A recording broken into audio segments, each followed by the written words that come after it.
Hi hello all welcome to అలా education.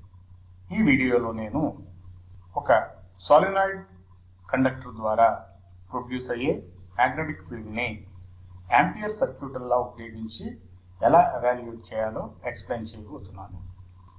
మనకి తెలుసు సాలినాయిడ్లో మ్యాగ్నెటిక్ ఫీల్డ్ దాని యాక్సిస్కి ప్యారలల్గా ఉంటుందని. సో అందుకని చెప్పి నేను సాలినాయిడ్ని ఇలాగా తీసుకుంటున్నాను. ఈ సాలినాయిడ్ గురించి మీకు ఇంకా వివరంగా అర్థం కావాలి అంటే నేను magnetic field intensity due to a solenoid conductor Biot Savart's law ఉపయోగించి ఎలా ఎవాల్యుయేట్ చేయాలో నేను మీకు ఎక్స్ప్లెయిన్ చేశాను. ఆ ఎక్స్ప్లెనేషన్ వీడియో మీకు కింద డిస్క్రిప్షన్లో ఇచ్చాను. సో ఈ కాన్సెప్ట్ మీకు అర్థం కాకపోయినట్లయితే మీరు ఆ వీడియోని ఒకసారి చూసి తర్వాత ఈ వీడియోని మీరు వాచ్ చేయగలరు. సో ఇది direction of magnetic field intensity. Current ఇందులోకి ఇలా ప్రవహిస్తుంది. దీని యొక్క లెంగ్త్ L అనుకుందాము. ఇందులో ఉండే నంబర్ ఆఫ్ టర్న్స్ వచ్చి n. Radius of each turn is a unit. So small n is equal to n by l. Small n అంటే ఏమిటి? Number of turns per unit length. So మనం యాంపియర్స్లో apply చేసేటప్పుడు గుర్తుపెట్టుకోవాల్సిన విషయం ఏమిటి అంటే మనము ఒక క్లోజ్డ్ పాత్ని కన్సిడర్ చేయాలి. ఈ క్లోజ్డ్ పాత్ని కన్స్ట్రక్ట్ చేసినప్పుడు ఆ పాత్ ఎలా ఉండాలి అంటే మ్యాగ్నెటిక్ ఫీల్డ్ ఇంటెన్సిటీకి హెచ్కి అయితే ప్యారలల్గా అన్నా ఉండాలి, లేకపోతే పర్పెండిక్యులర్గా అన్నా ఉండాలి. ఎందుకు ప్యారలల్గా ఉండాలి, ఎందుకు పర్పెండిక్యులర్గా ఉండాలి అంటే మనము h.dl వాల్యూని ఎవాల్యుయేట్ చేయాలి. So h.dl is equal to హెచ్డిఎల్కి సమానం అవుతుంది. ఎప్పుడు సమానం అవుతుంది అంటే హెచ్డిఎల్ రెండు ప్యారలల్లో ఉంటాయి. ఓకే, కాబట్టి ప్యారలల్ ఉన్నప్పుడు ఈ రెండింటి మధ్య యాంగిల్ ఎంత అవుతుంది? 0 అవుతుంది అనమాట. సో హెచ్.డిఎల్ ఏమంటామంటే స్కేలార్ ప్రొడక్ట్ అంటాం. The scalar product of two vectors is equal to vector magnitudes multiplied with cos of the angle between them అనమాట. ఇక్కడ హెచ్ యొక్క మ్యాగ్నిట్యూడ్ డిఎల్ యొక్క మ్యాగ్నిట్యూడ్తో మల్టిప్లై చేసి కాస్ ఆఫ్ ఈ రెండింటి మధ్య యాంగిల్ వేస్తాం. ప్యారలల్గా ఉన్నప్పుడు వాటి మధ్య యాంగిల్ ఎంత అవుతుందంటే 0 అవుతుంది. కాస్ 0 ఈజ్ ఈక్వల్ టు 1 అవుతుంది అనమాట. అప్పుడు హెచ్డిఎల్కి సమానం అవుతుంది, హెచ్.డిఎల్. అలా కాకుండా H is perpendicular to DL అయింది అనుకోండి, అప్పుడు హెచ్.డిఎల్ వాల్యూ ఎంత అవుతుంది అంటే 0కి సమానం అవుతుంది. 0 ఎందుకు అవుతుందంటే h.dl is equal to hdl cos 90 degrees. Cos 90 is equal to 0 కాబట్టి h.dl వాల్యూ 0కి ఈక్వల్ అవుతుంది అనమాట. అందుకని మనం తీసుకునే క్లోజ్డ్ పాత్ ఎప్పుడైనా సరే హెచ్కి అయితే ప్యారలల్గా అన్నా ఉండాలి, లేదా పర్పెండిక్యులర్గా అన్నా ఉండాలి. ఈ విషయాన్ని మాత్రం మర్చిపోవద్దు. ఇప్పుడు నేను ఏం చేస్తున్నాను అంటే ఒక క్లోజ్డ్ పాత్ని కన్సిడర్ చేస్తున్నాను. సో దీన్ని ఏ, బి, సి, డి అని చెప్పి రిప్రజెంట్ చేస్తున్నాను.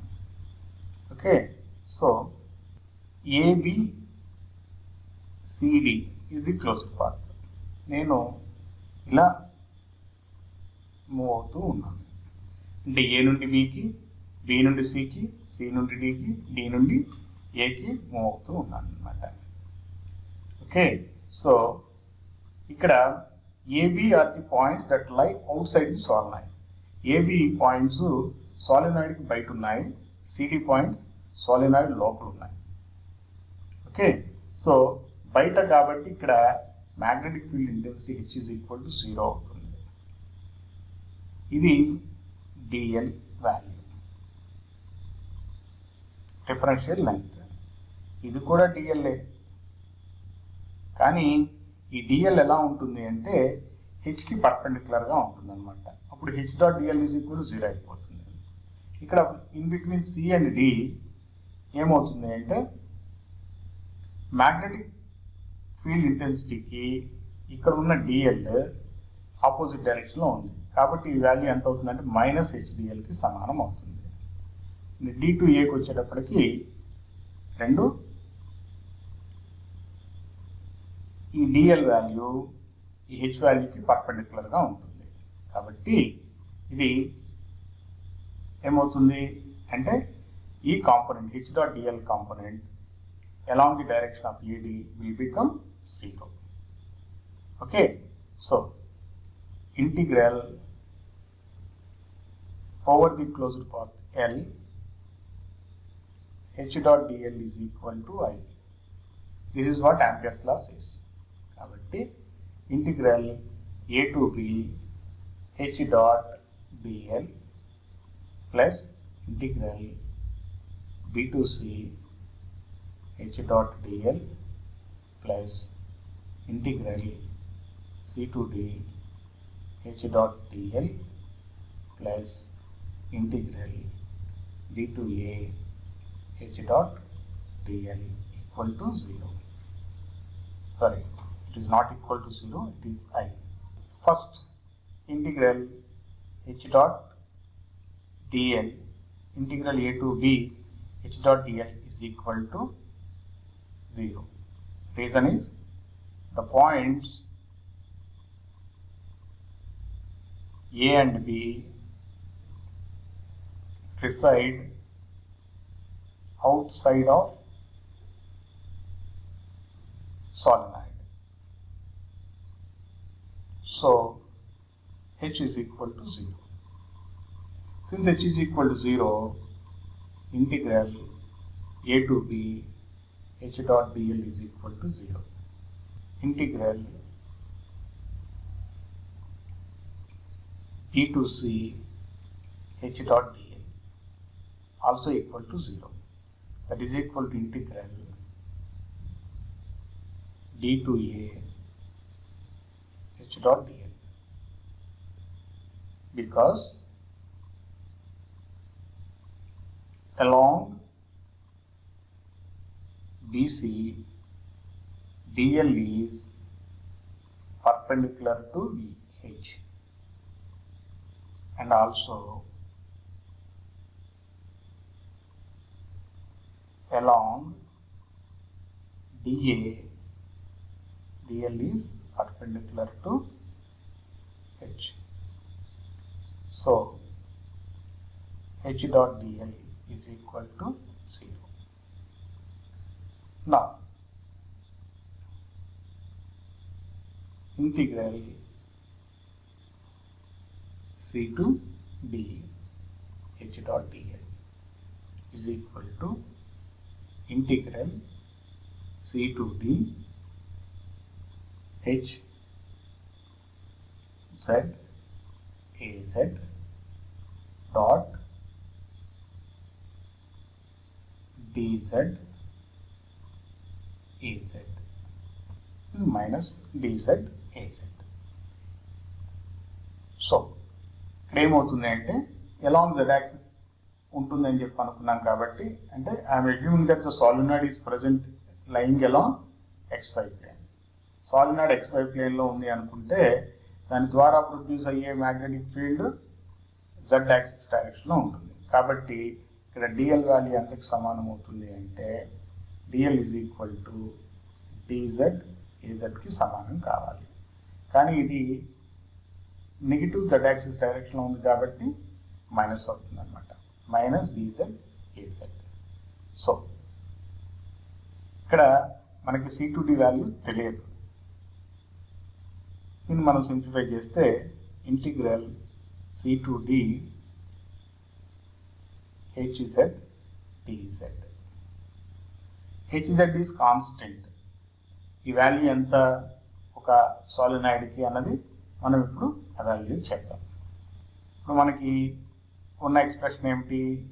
Integral a to b h dot dl plus integral b to c h dot dl plus integral c to d h dot dl plus integral d to a h dot dl is equal to I. So ఈ value 0, ఈ value కూడా 0నే, ఈ value కూడా 0నే. So ఈ value మనకి ఎంత అంటే integral c to d h dot dl is equal to I, that is equal to minus integral c to d hz dz. So మనకు తెలుసు n is equal to n by n అని. So dz లో ఎంత current flow అవుతుంది అన్నది మనం కనుక్కోవాలి. So ఈ dz లో I ఎన్క్లూజివ్ అనుకుందాం, ఐకి ఈక్వల్ కాదు, I ఎన్క్లూజివ్ అంటాం. సో ఈ dz లో ఎంత కరెంట్ ఎన్క్లూజివ్ అయి ఉంటుంది అంటే number of turns into dz అవుతుంది. As dz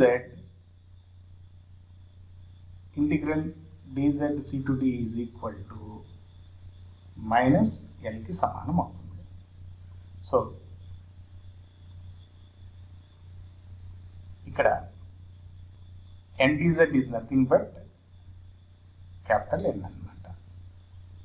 so hz minus L into minus L is equal to n into I. So the minus into minus will become plus, hz is equal to ni by L. This is the magnetic field intensity due to a solenoid coil, or h is equal to n into I, hz. So h is equal to ni a z, where n is the number of turns per unit length. So ఈ విధంగా మనము ఒక solenoid coil యొక్క magnetic field intensity యాంపియర్స్లో ఉపయోగించి కనుక్కోవచ్చు. ఈ video కనుక మీకు నచ్చినట్లయితే లైక్ చేయండి, షేర్ చేయండి, సబ్స్క్రైబ్ చేయండి, చేయించండి. ఇంకో వీడియోలో ఇంకో మంచి కాన్సెప్ట్తో కలుసుకుందాం. అంతవరకు